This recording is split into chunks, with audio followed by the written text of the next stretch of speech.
Hello students, welcome to canonical classes. आपका है welcome. तो अभी तक आपने पढ़ा राउल्ट्स लॉ, सारा पढ़ लिया। राउल्ट्स लॉ का केस 1 भी पढ़ लिया, केस 2 भी पढ़ लिया, प्लस हमने मोल फ्रैक्शन का रिलेशन भी देख लिया था वेपर फेज में एंड आपके लिक्विड फेज के अंदर क्या रिलेशन था। ठीक है, फर्दर मूव ऑन करते हुए अब हम पहुंचते हैं अपने आइडल सॉल्यूशन पे। तो आज जो हमारा टॉपिक है दैट इज आइडल सॉल्यूशन। आज हम आइडल सॉल्यूशन पढ़ेंगे। तो चलिए लेट्स स्टार्ट। आइडल सॉल्यूशन क्या होता है, सबसे पहले हेडिंग डालेंगे आइडल सॉल्यूशन। ठीक है, आइडल सॉल्यूशन क्या होता है, सिंपल। जैसे हम लोग स्कूल में बोलते हैं कि एक आइडल स्टूडेंट जो बहुत ही अपने काम को लेकर बहुत ही पैशनेट होता है, ठीक है, जो अपनी स्टडीज को लेकर पूरा फोकस्ड होता है, वेल ड्रेस्ड अप होता है, उस टीचर्स की अपनी सारी बातें मानता है, उस ऐसे स्टूडेंट को हम क्या बोलते हैं, आइडल स्टूडेंट। उसी तरह से जो सॉल्यूशंस के अंदर राउल्ट्स लॉ को ओबे करते हैं, ठीक है, किसको ओबे करते हैं, राउल्ट्स लॉ को ओबे करते हैं, उसको हम क्या बोलते हैं, ऐसे सॉल्यूशन आइडल सॉल्यूशन होते हैं। फर्स्ट पॉइंट लिख के बताते हैं, it is the solution which obeys Raoult's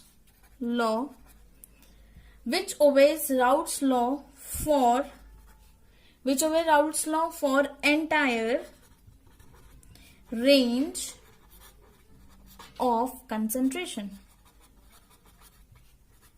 जो राउल्ट्स लॉ को पूरे एंटायर रेंज की कंसंट्रेशन पे फॉलो करेंगे। ठीक है, राउल्ट्स लॉ का ग्राफ तो आपने देखा ही था, थोड़ा सा दिखा देती हूँ। यहाँ पे वेपर प्रेशर लिया था, मोल फ्रैक्शन लिया था, यहाँ पर भी वेपर प्रेशर लिया था। x is equal to 1, x A is equal to 1, x B is equal to 0, और यहाँ पे एक्स बी आपका 1 हो गया था और एक्स ए क्या हो गया था आपका 0 हो गया था। एक्स बी 1 हो गया था और यहाँ पर एक्स ए क्या हो गया था आपका 0 हो गया था। ठीक है, तो जब हमने यहां से यहां पे किया था तो this was your P A not, और जब यहां से यहां आया था दिस वाज योर ये पी बी नॉट था, और ये क्या हो गया था पी ए नॉट। ठीक है, और इसके ऊपर जो ये था ये क्या था आपका P total is equal to P A naught x A plus P B naught x B. ये कंडीशन थी, यही हमारा राउल्ट्स लॉ था। ठीक है, तो हम ऐसे सॉल्यूशन को ही बोलते हैं आइडल सॉल्यूशन जो इस ग्राफ को, पूरे ग्राफ को ओबे करता है ऑन एंटायर कंसंट्रेशन रेंज का। ठीक है, जो इस ग्राफ को फॉलो करते हैं, कोई चेंज या कोई फ्लक्चुएशन हमें ऐसी दिखाई नहीं दे रही, ना कोई डेविएशन दिखाई दे रही है।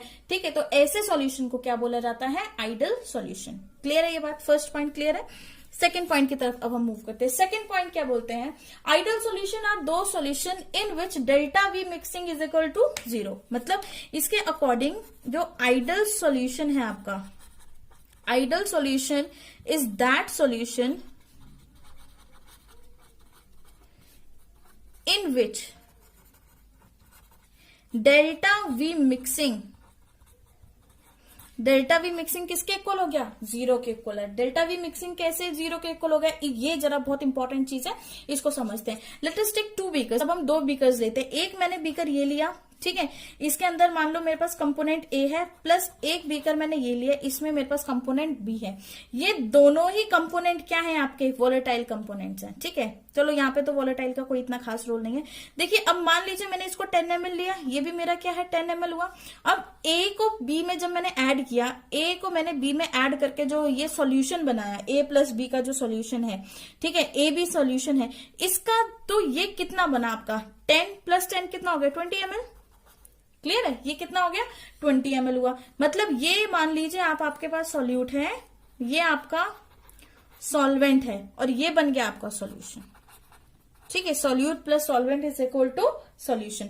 तो अब अगर मुझे देखना है कि जब मैंने इनकी इंटरमिक्सिंग करी तो मेरे में कितना चेंज आया, तो मैं उसको चेंज को कैसे लिखूंगी, डेल्टा वी रिप्रेजेंट कर रहा है वॉल्यूम के अंदर चेंज।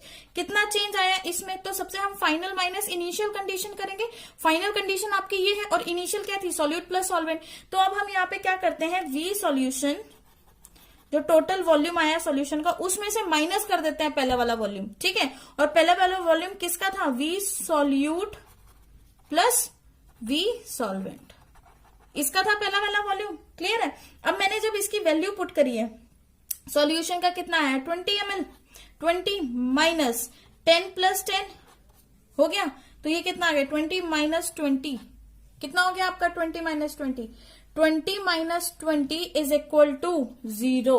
इसका मतलब यहां पर जो आपका डेल्टा V है वो चेंज इन वॉल्यूम आया, वो कितना आया 0। इसका मतलब ये मेरा सॉल्यूशन क्या होगा, आइडल सॉल्यूशन होगा, जिसके अंदर डेल्टा V मिक्स करने के बाद भी, सॉल्यूट और सॉल्वेंट को मिक्स करने के बाद भी जो चेंज आया आपके वॉल्यूम के अंदर वो बिल्कुल क्या होना चाहिए, 0 होना चाहिए।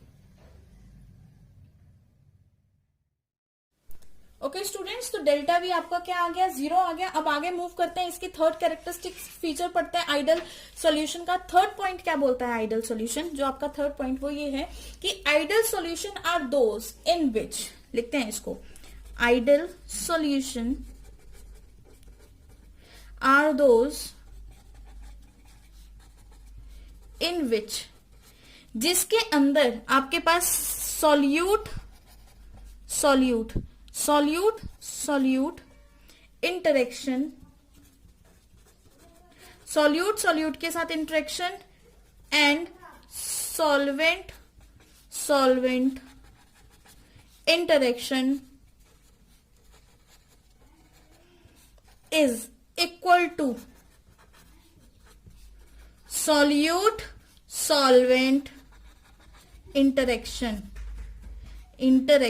समझ में आया आपको ये पॉइंट, कि एक ऐसा सॉल्यूशन जहां पे आपके सॉल्यूट सॉल्यूट की इंटरेक्शन और सॉल्यूट सॉल्वेंट की इंटरेक्शन किसके इक्वल होनी चाहिए, सॉल्यूट सॉल्वेंट के इंटरेक्शन के बराबर होनी चाहिए। फॉर एग्जाम्पल कि आपके पास सॉल्यूट, मान लीजिए हमारे पास सॉल्यूट है ये सॉल्यूट A, ठीक है, plus solute B gives you AB, ये है, ठीक है।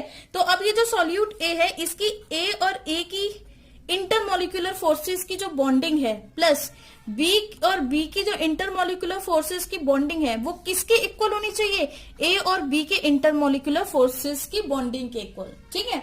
इन दोनों की intermolecular forces of attraction is equal to AB molecule की फोर्सेस ऑफ अट्रैक्शन। तो ऐसे कंपाउंड में, ऐसे सॉल्यूशन में अगर ये रूल फॉलो होगा तो हम उस सॉल्यूशन को क्या बोलेंगे, आइडल सॉल्यूशन।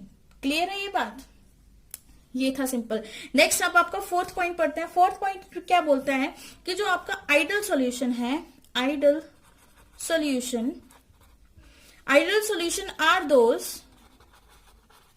इन विच, ऐसे सॉल्यूशन होंगे जिसके अंदर चेंज इन एंथैल्पी, जो आपका चेंज है एंथैल्पी के अंदर ऑफ सॉल्यूशन, सॉल्यूशन की एंथैल्पी के अंदर चेंज है, वो ऑलवेज क्या रहेगा आपका, 0। मतलब डेल्टा H की वैल्यू क्या आनी चाहिए आपकी, 0, इक्वल टू 0 आनी चाहिए। तो देखिए ये कैसे हो गया, अभी हमने बात की थी A की इंटरेक्शन, है ना, वहीं पे हमने बात की थी B की इंटरेक्शन, और उससे हमारे पास क्या बना था, A और B। मतलब इन दोनों की इंटरमोलिकुलर फोर्सेस सेम है, इन दोनों की इंटरमोलिकुलर फोर्सेस भी सेम है, और इनकी इंटरमोलिकुलर इन दोनों से सेम है। यही है, क्लियर है सबको ये बात। A and B have same intermolecular forces of attraction, और जो AB बना है इसकी भी इंटरमोलिकुलर फोर्सेस ऑफ अट्रैक्शन इसकी तरह बिल्कुल सेम है। क्लियर है। अब देखिए, अब इसके बॉन्ड को ब्रेक करने के लिए एनर्जी प्रोवाइड करनी पड़ी हमें। Energy is provided to break bonds, या फिर इंटर मोलिक्यूलर फोर्सेस, ठीक है। हमें एनर्जी देनी पड़ी इसकी इंटरमोलिकुलर फोर्सेस को तोड़ने के लिए। लेट से आपने कितनी एनर्जी दी, आपने दी 10 एनर्जी, ओके फाइन, क्लियर है ये। आपने इसको एनर्जी दी 10, अगर इसको A को एनर्जी 10 मिली है तो B को भी कितनी मिलेगी, 10 ही मिलेगी। क्लियर है।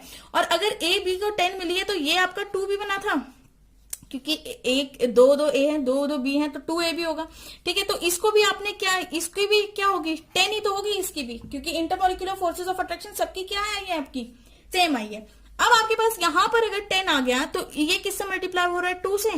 क्लियर है। तो ये कितना हो जाएगा, 20, और 10 प्लस 10 भी कितना हो गया, 20 इज इक्वल टू, ठीक है, 20 इज इक्वल टू 20। अगर मैं इधर लिखूं, ये प्लस का 20 होगा, ठीक है, और ये यहां पे जो 20 आएगा मतलब 20 माइनस 20, क्योंकि ये एनर्जी हमें प्रोवाइड करी है और ये एनर्जी उसने क्या करी है, लॉस करी है। एनर्जी क्या हुई है, लॉस हुई है। तो इतनी एनर्जी अगर यहां से लॉस हुई है तो 20 minus 20 is equal to 0। 20 minus 20 क्या हो जाएगा आपका, 0 हो जाएगा, जिसकी वजह से आप डेल्टा एच को क्या कह दोगे, जीरो। डेल्टा एच भी आपका यहाँ पर क्या हो गया, जीरो हो गया। समझ में आया ये चीज, ठीक है। Is that clear to everyone कि आइडियल सॉल्यूशन ऐसे सॉल्यूशंस होते हैं जिनके अंदर जो एंथैल्पी चेंज होता है वो आपका जीरो रहता है, क्योंकि ए के इंटरेक्शन अभी हमने पढ़ा वो सेम है, बी के इंटरेक्शन भी सेम है, किसके, और इन दोनों के इंटरेक्शन सॉल्यूशन के इंटरेक्शन से बिल्कुल सेम है। तो अगर मुझे इसको ब्रेक करना है तो मुझे उसको एंथैल्पी प्रोवाइड करनी पड़ेगी, एनर्जी देनी पड़ेगी इसको ब्रेक करने के लिए, ठीक है। सेम इसको ब्रेक करने के लिए भी एनर्जी देनी पड़ेगी। और ये तो बॉन्ड फॉर्म हुआ है यहाँ पे क्या हुई है, formation of bond, formation of bond. अगर यहाँ पे बॉन्ड की फॉर्मेशन हुई है तो एनर्जी रिलीज होगी, यहाँ पर एनर्जी रिलीज, यहाँ पर एनर्जी रिलीज होगी, और एनर्जी रिलीज होगी तो कितनी होगी, -20, ठीक है।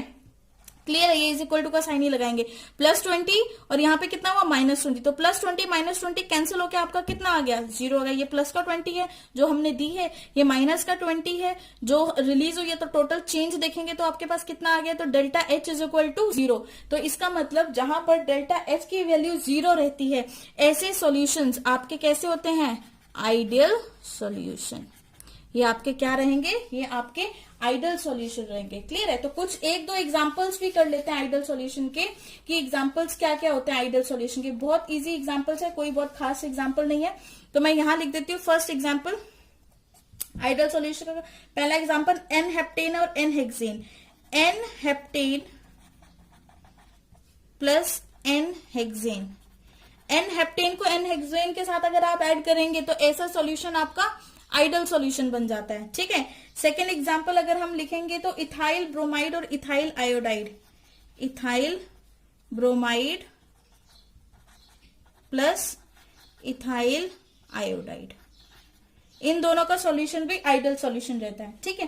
और हमेशा याद रखना कोई भी सॉल्यूशन परफेक्टली आइडियल नहीं होता, बट हाँ हम उसको बिहेव करवा सकते हैं आइडियल की तरह। और वो बिहेव कब करेगा, जब हम उसको बहुत ज्यादा डिल्यूट करेंगे। तो इसका मतलब only very dilute solution behave as ideal solution, ठीक है। ये पॉइंट भी यहां पे लिखना, only very dilute solution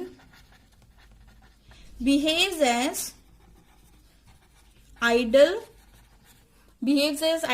solution. Clear है आपको, चलिए नोट आउट कर लीजिए।